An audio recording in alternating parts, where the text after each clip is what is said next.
Welcome to my YouTube channel. Today's podcast is a crime fiction. This story is written by Katharine Widdows. So let's start the podcast. Danny and the Tin Snail. I love my tin snail. 29 horsepower, full-length rollback sunroof, 4 gears, fun suspension. She may date back to 1971, but the front inboard mounted brakes are the same technology used in Formula 1 cars. I have to say, I feel more like a rally driver as I throw her round the corners. Speaking of corners, there's a guy with his thumb up at the bend, heading out of Talby. I'd love the company. I wonder if he'll accept a lift from a 2CV. Some consider these old Citroens unsafe, but with their built-in crumple zones, almost vertical steering shaft, and practically no blind spots, they measure up pretty well to more modern vehicles. Only one way to find out if he shares my enthusiasm. I apply those Formula 1 brakes and pull into the verge just past the hitchhiker. He runs up alongside my flipped open passenger window in his high-top Converse All-Stars. He can't be much younger than me, but he's somehow getting away with skinny jeans. I've never liked them on guys, but each to their own. I'm sure people don't expect a 2CV driver to be wearing a well-pressed trouser suit and stilettos either. Hi. Thanks for stopping. Where are you headed? His ponytail, about the same length as mine, catches the wind as he ducks to talk to me. Handle Lakes. On your way. Perfect.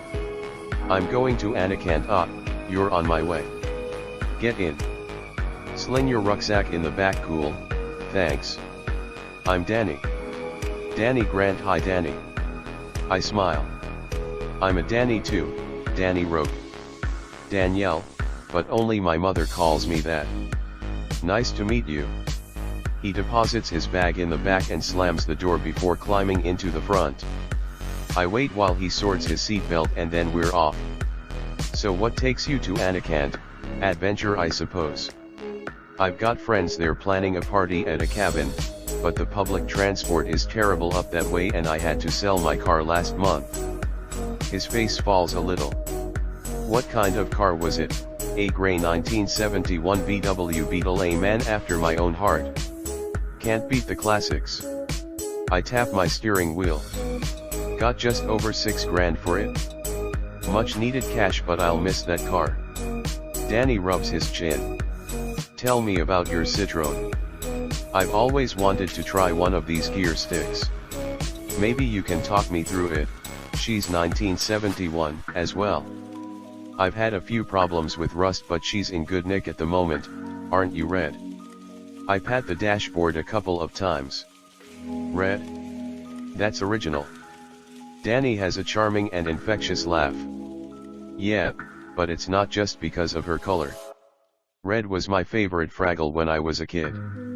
Do you have any favorite TV characters from back in the day? I was more into cartoons than puppets. I quite liked He-Man and that tiger he rode, Battle Cat, we both say in unison and giggle. Yeah, I quite fancied taming wild animals and going on adventures with them. There was something attractive about a magic sword too, and leading a secret double life. You'd have had to run around in a silver breastplate and red furry knickers, though I think you have paid altogether too much attention to cartoon underwear. Danny sniggers. Does it still count as underwear if it's all you've got on? Good question. There are rabbits on the grass at the side of the road. They seem unperturbed by the country traffic and continue to graze as we pass them. We're soon entering the woods. Huge pines and firs on either side block out much of the sun and substantially cool the air. So what takes you to the lakes? Danny asks. Family history. I'm going to find my great aunt before she kicks the bucket. Find her? Was she lost? Sort of. A rift in the family before I was born meant that I never met her. Dad told me about her on his deathbed and made me promise to make amends. She never had kids and she's been isolated from us. Then her husband died, so she's basically on her own. It's a shame to leave things that way. Does she know you're coming? Yes, but she may assume I'm a boy. We exchanged a few letters and I just signed them Danny. It didn't occur to me until this morning that she may be surprised when I show up. In her car, apparently so. She loaned it to my granddad, who loaned it to my uncle without her permission. That was the start of the feud. Things got out of hand. Just to spite her, my uncle left it to my mother in his will. My mother kept it, and that was the final straw. By the time I was born, Aunt Lucy was never spoken of. I'm sure my granddad had his reasons, but really it doesn't sound like it was her fault, and I thought my family were weird yet. My mum gave the car to me without ever telling me where it came from. She was furious when my dad spilled the beans. But he died 2 days later, so what could she do? Does your mum know you're going? No. You're the first person I've told. I figured I'd get to know Aunt Lucy a bit, then try to reintroduce them before anyone else does. I let out a long, slow breath. I figure returning the car is step 1 in mending the family, and she lives up at Pandal Lakes. If she can afford one of those mansions, she might not want a 1971 Citroen. No offense meant. Danny pulls down the passenger sun visor, even though we are still in the tree shadow. He uses the mirror to check on his bag. None taken. I assumed the same thing, but it's the thought that counts. Maybe the car has sentimental value, maybe. Perhaps she'll reward you. All I want is to get her and my mum back together and not have Aunt Lucy die alone. She can leave her fortunes to the RSPCA for all I care. It sounds like she might too. She's got 9 cats. 9 cats? I hope you're not allergic. Fortunately not. I'm just glad it's not dogs. I can't stand dogs. Terrifying. Did she say much else in her letters? Do you know what to expect when you meet her? Well, her late husband invested in a few inventions and companies that did remarkably well after the war. Not least of all Velcro. He was a shrewd businessman, and Lucy listened to him when he warned her that her family would only take advantage of their good fortune. I'm hoping I can prove him wrong, and it starts with returning the car. Exactly. We both fall silent as we come out of the cool shade and back into the blazing sun. The tall dark trees are replaced by open fields of corn and rapeseed, green and yellow as far as I can see. My nose starts to stream from the pollen. Could you pass me the tissues from the glove shelf? Danny reaches out and finds a pack of handy anties. He removes 2 and hands them to me. That's something I have in common with her. I wipe my nose. She gets terrible hay fever too. I was going to bring her flowers, but I'll opt for chocolate instead. I'll stop in Anakant when I drop you off and see if I can find some. Apparently she likes ginger. There's a really nice chocolate shop in the arcade. I can show you if you like. That would be great. I shift down into third as we come to a winding hill. So, about that gearbox? Does it take a lot of getting used to? Not really, it's pretty easy when you have a bit of practice. I talk him through the gear positions and show him as I change up and down them. It's good to find someone interested in the car. Usually people take the mick a bit. After all, the design brief was literally to build an umbrella on wheels. So, who is it you're visiting in Anakant? Old school friends, uni mates. We get together once a year at Joe's cabin and get plastered. There's more beer than gear in my pack. Danny laughs. But an annual blowout is fine. And this year it's everyone's 40 THSA, wives and kids invited. Nope. Just the lads, no girls allowed. And we're big enough kids without having a group of actual toddlers running around. Makes sense. I guess no one based near Talby. No one to pick you up. Nah, everyone spread far and wide after graduation. I promised them I'd get there. I'm really grateful you stopped. No problem. Maybe I can pick you up on the way back too. I'll hire a car in Anakant if Aunt Lucy keeps the flying dustbin. That's very kind. When are you heading back through? Probably Sunday night, but I'll see how it goes.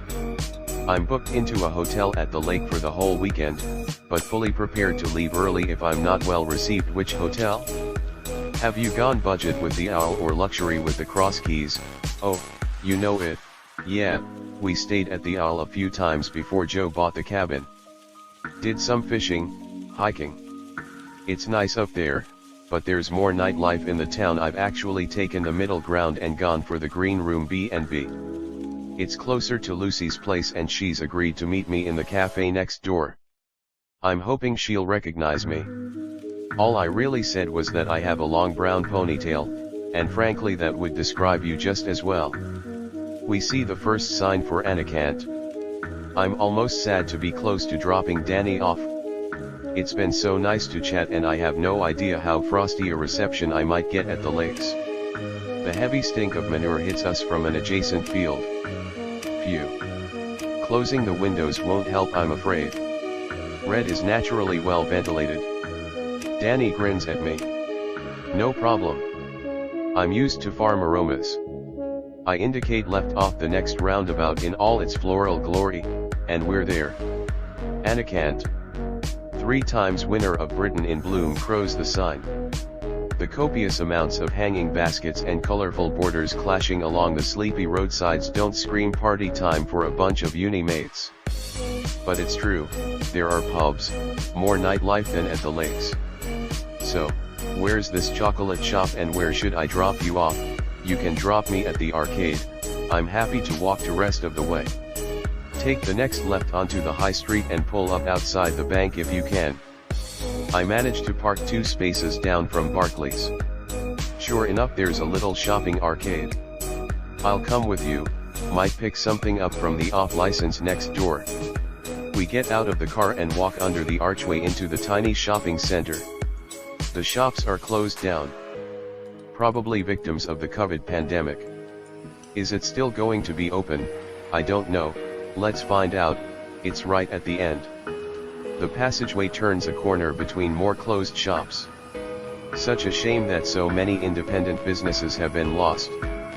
There's a puppy place, a deli, a sandwich shop, a jeweler, a key cutter, a couple of gifty-looking places, all shut down. There's no one around and we're out of sight of the high street. It's eerily quiet. The passageway opens up into a little courtyard and there at the far side is the off-license Paul's Wines and the chocolate shop Sweet Dreams, very quaint. Both closed. Danny dropped a few blood-stained handy-andy tissues into a litter bin before he emerged back onto Anakant High Street. Alone.